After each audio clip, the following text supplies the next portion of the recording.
guys, SuperMetal993 here bringing you the long overdue top albums of 2014. Now, yes, I know it's been quite a long time, but yeah, this is me, I believe, third attempt to record this. I've just not been satisfied with the end result, so as a result, here we are, and we're going to get straight on with the proceedings. So first off, we're going to start with 2 honourable mentions, then we're going to get on to the top 10 albums. I'm not doing top 20 this year because I feel like it's been too long, and if you saw me top 20, you'd just think, oh, I can't be bothered to watch all this shit. So, just a simple top 10 with 2 honourable mentions, and I'll just quickly say one thing now. I've got one digital release in here, which is in the honourable mentions, and one which I have not yet purchased because, well, I've just completely forgot about it in all honesty, and I keep on saying, oh, I fancy picking it up, and then I see someone to the corner of my eye and I pick that up, so, yep, you know how it is, but, yeah, we'll get to that eventually. So, yep, let's get straight on with the honourable mentions. First one is the digital one that I was on about, and this is the album by Vacivus, entitled Dawn of Chaos. This was a self-released album. Now, this was, as I said, digitally. This band came from the remains of the band Dawn of Chaos from Newcastle, and they play a very old school style of death metal, very evil, quite dreary kind of sound death metal, very old school influenced. So if you like your bands like what's the band off the top of my head, Body Farm, Immolation, Deicide, stuff like just your traditional old school death metal, then definitely check these out. They've got a really bright future ahead of them, and I believe later on this year they're bringing out an EP under a label, so hopefully that's going to sound as killer as this album did. If you definitely like your old school death metal, check out this album. It's fucking awesome. Yeah. Second honourable mention goes to the self-titled album, well, the self-titled debut album from the band Killer Be Killed. Now, a lot of people have heard of this band. This is the supergroup of the singer-bassist from Mastodon, the singer from the Dillinger Escape Plan, Max Cavalera from Soulfly, and I think it's the drummer from the Mars Volta. I think that's right. This album is really fucking sick. If you love your melodic groove metal sort of stuff with a bit of sludgy influence here and there, then definitely check out this album. It's got some real melodic, real crunchy, groovy, even heavy parts in it. It's pretty much a collaborative effort of all the band members and their styles just collaborated into one. It is exquisite. It is an exquisite album, and definitely something I really want to see live. I'm hoping that they announce a UK tour soon, and then I finally get to see them. And I actually showed my girlfriend these after we went to see Soulfly in Newcastle, and she fell in love with these straight away. So yeah, we'll definitely be seeing them live eventually. But absolutely fantastic album. Definitely check it out. Amazing. Right, now we'll get on to the top albums. Now, as I said, this is top 10. One of them which I haven't purchased yet, but yeah, let's get straight on with it because we've got a few to get through. Coming in at number 10, we have the new album from Niño, entitled Till Death La Familia. This is released under Victory Records. Now, Niño was a band I got really into in 2014, and I think towards the end of 2013, if I'm not mistaken. Can't remember exactly. And then when I started listening to their discography, I was like, oh, this is such good. I hope they bring out another album soon. And then they announced it like a couple of days later after I said that. So I was really excited, and then when the album came out, I was so excited. I picked it up straight away, and I was like, wow, this is exquisite Niño. The kind of alternative metal, cross with the newer sound, what they're going for, with a bit of metalcore influence, but obviously having that flamenco, Espanol kind of influence here and there, which El Niño's always been known for. It's a beautiful album, and definitely a much appreciated album, because I feel El Niño's a little bit underrated these days, but if you find a fan, they will tell you that they are an unbelievably great band, and I just wish that one day I'll get to see them live. Hopefully that day will come about, because this album is incredible, and definitely a great add to the El Niño discography. It's definitely one of my favourites from their discography, so definitely pick it up if you get a chance. Brilliant. Alright, coming in at number 9, we have Arch Enemy with War Eternal. Now, obviously this band parted ways with Angela Gosco, which I was a little bit disappointed with, but I was thinking who they're going to replace her. And then behold, they got Alyssa from The Agonist. Couldn't have picked a better choice, even if I scoured the earth for great metal vocalists. She would be one of the top contenders, and they have made the correct decision to bring her into the band, and in my opinion it was the best choice they could possibly do. As I said, Alyssa's vocals really suit this band a lot a lot better in my opinion. A voice just has a little bit more of I feel a bit more of an aggression behind it than Angela did towards the end of her reign. But the musicianship behind the album is what really sold it for me. It's got a lot more grit to it. It's still got that melodic death metal sound that they've obviously been known for many, many years, and the leads have been kicked up on the album a hell of a lot more. There's a lot more thought into everything that's come out of the lead guitar on this album, and also the lyrics seem to mean a lot more. I don't know, it just seems like you can connect with them a lot more than previous Arch Enemy albums, and that's just my opinion anyway, but it's definitely something you can appreciate, and I do really appreciate this album. And those who didn't really think, people who thought, Alyssa's joined the band, I'm not going to give them a chance. Definitely give them a chance. I definitely think you need to. Right, moving on. So yeah, definitely pick up this album. Coming up next is the one that I haven't picked up yet, and that is Bloodstone and Diamonds by Machine Head, coming in at number 8. Now, Machine Head has always been a one for pushing their limits further and further each album, and writing much better songs, I find. From Through the Ashes of Empires is when I first listened to them, and then when I heard that, I heard The Blackening not long after. Fell in love with that album, became my favourite album. Then after that I heard Unto the Locust, easily one of the best albums in groove metal history. And then this album came out, and it outbeat it again, and I knew it was going to happen, but I wasn't sure how it was going to come out, but it came out really at the right point, if you ask me. It's got a lot more of a it's got a bit more of a ambient kind of atmosphere to the sound that Machine Head has been known for, and especially they tried that a lot with Unto the Locust, and it succeeded. But this time they've kind of pushed it a little bit more and gone for a really kind of a Victorian kind of sound. You know, it's really weird to describe, but it's really ambient, very atmospheric, but it still doesn't take away the groove, what Machine Head has been known for since Burn My Eyes came out. Every album has been groove, heavy, punchy aggression, and that's what this album also has. And the collaboration of the ambient atmosphere that this album has, and the heavy grooves that Machine Head has been known for, just makes it a solid unit, and I really appreciate the hell out of this album.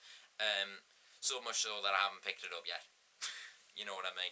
But yeah, I definitely will pick it up very soon. I just don't know when. It's just when I can be bothered, really, or if I see it cheap enough. So yeah, moving on. Coming in at number 7, I believe. Yeah, sorry, I'm just losing me my pace here.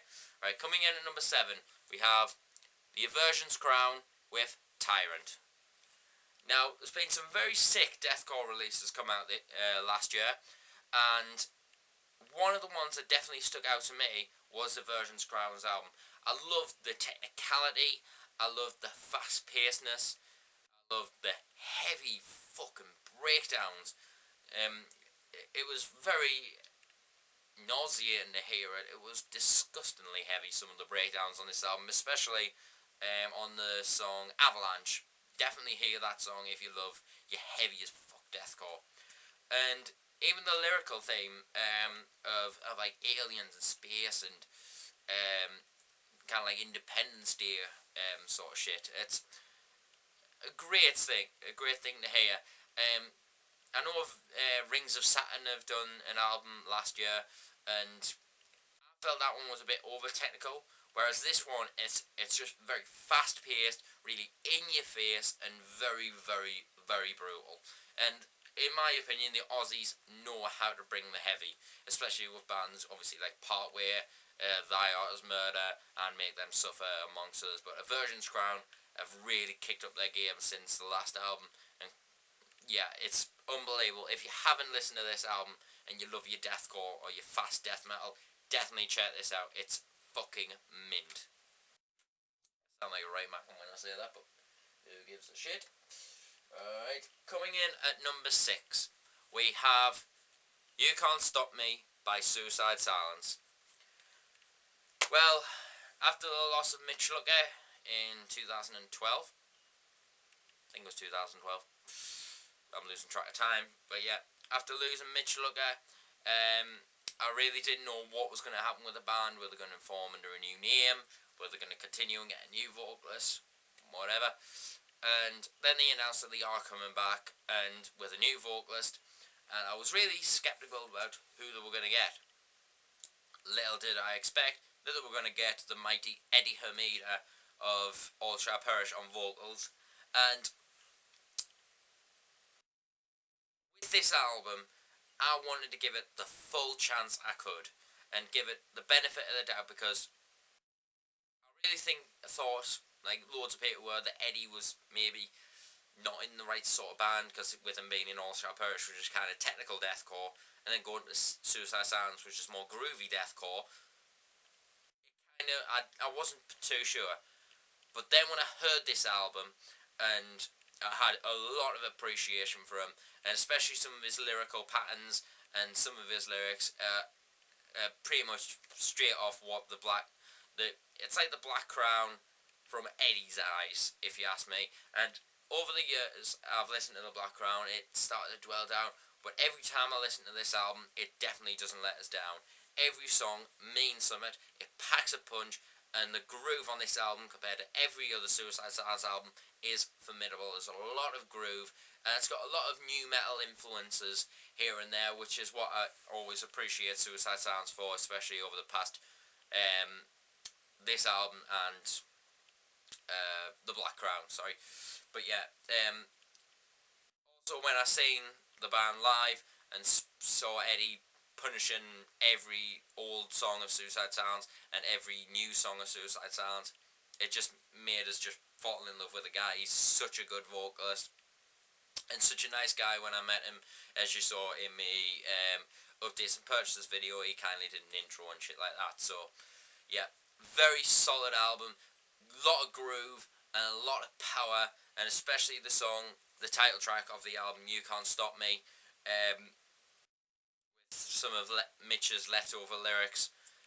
It's just a mesmerising album, and with that tribute to Mitch Lucker in the CD, yeah, makes it all that inspiring. Incredible album, definitely check it out. If you love your Suicide Silence and you haven't checked out this album yet, well, most of you probably have, but yeah, great album. Alright, next up, coming in at number 5, we have a funny kind of link here.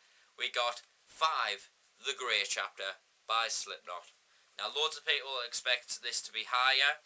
I expect it to be higher, but yeah, whatever. Because obviously, yes, I've got the tattoo. I love Slipknot with hand on heart, loving them to pieces.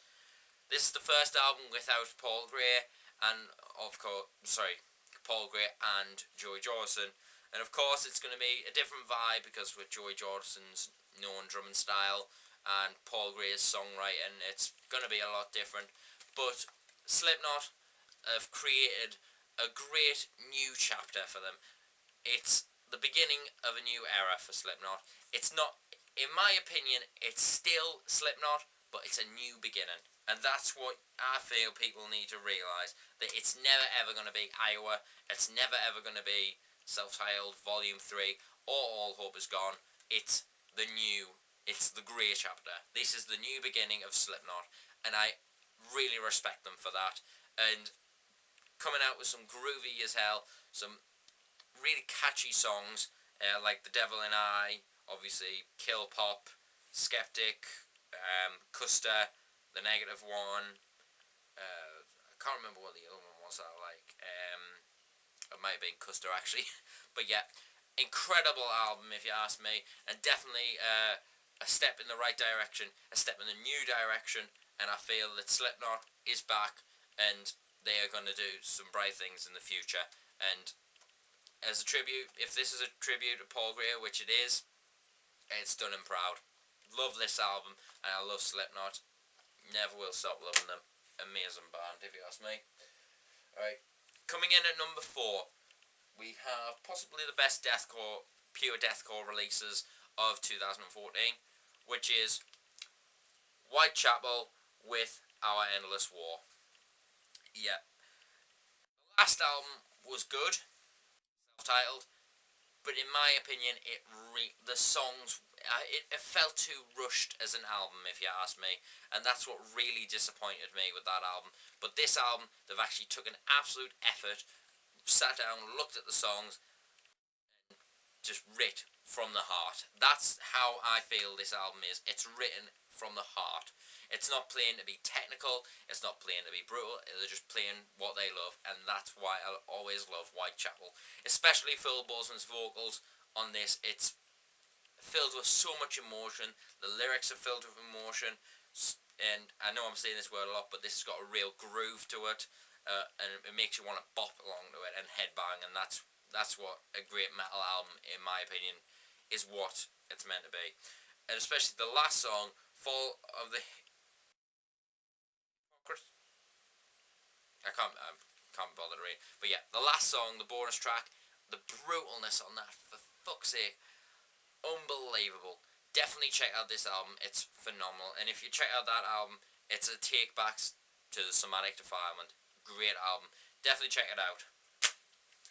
Alright, coming in at number 3, we have, this was on a load of people's list, I know, and this one, on my list, it's cracked number 3, and that is The Satanist by Behemoth. Probably the most evil as fuck album to come out in 2014.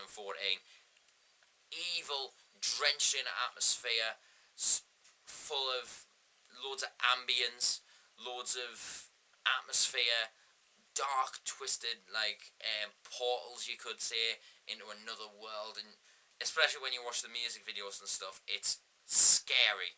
And some of Nurgle's vocals on this, it really makes your hair stand on end, especially after hearing, when I heard the first song that was released, which was Blow Your Trumpet, Gabriel.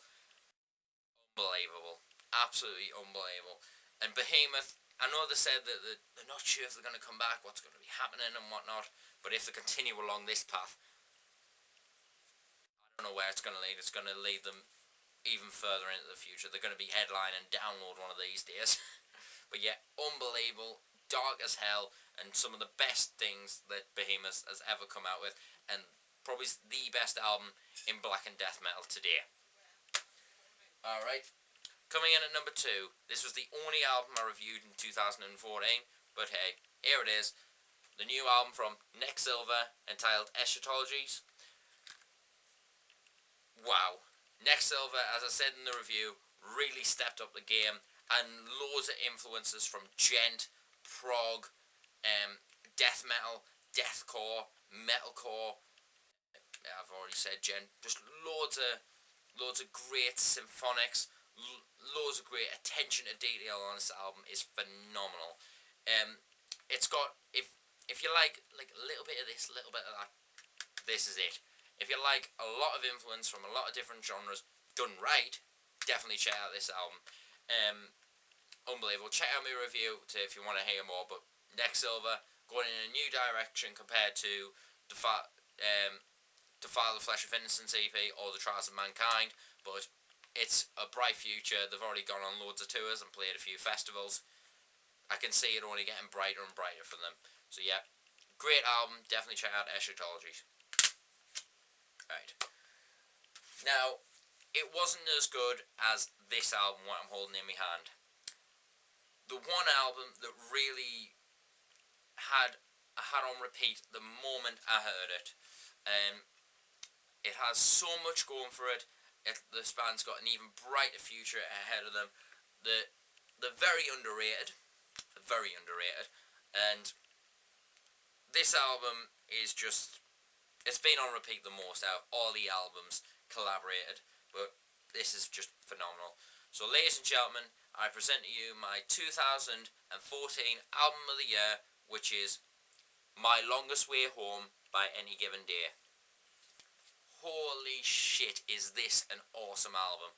If you love groove metal, melodic groove metal, melodic metalcore, bands like Killswitch Engage, Caliban, Trivium, what's that other band? It's just gone out of me head. Heaven Shall Burn, Partway Drive, any of that sort of shit. This right here is definitely for you. I fell in love with this album. The songwriting is so good, so meaningful, and it just makes you want to headbang and sing along. It's got so much passion behind it, in the lyrics, in the songwriting, in the flow of the album is unbelievable. It's incredible. I've had this on repeat so many times. I even listened to it before I did this video because I thought, oh, I haven't listened to it in a couple of days. I'll jam it again. And I fell in love again. So definitely check out this album. It is incredible.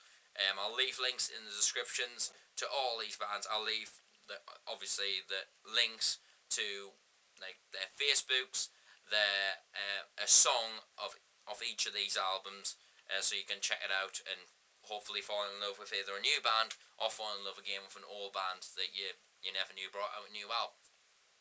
Who knows? But yeah, I hope you have enjoyed this video. My next video is going to be me updates and purchase. Yeah, another one. I've got another video planned not too long after, probably next month on my birthday. We'll have to see. But yeah, I'll see you until the next video. It won't be too long. It'll probably be uploaded a couple of days after this one does. But yeah, I'll see you until the next video. And remember, stay metal.